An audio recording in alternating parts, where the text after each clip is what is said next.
हा यायलाच लागतंय. दिसती मला दिसलं हा आपल्याला एक बनवा.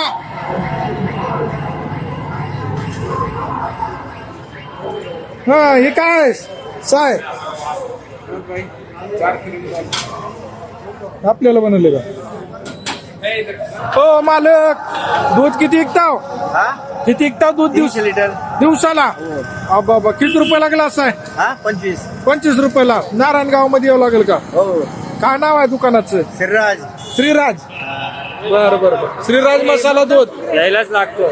आलं 300 लिटर दूध म्हणल्यावर महिना किती कमाई होते? महिना कमाई आपली थोडक्यात असते. थोडक्यात आहे. शेतीबाडी काय आहे का? आहे ना. किती आहे? 3 एकर. 3 एकर आहे. होय. बर बर बर बर. दाबून कमाई चला म्हणा की मग. छत्रपती शिवाजी महाराजांच्या आशीर्वादाने सगळं चांगलं आहे. सगळं चांगलं उत्तम आहे. उत्तम आहे.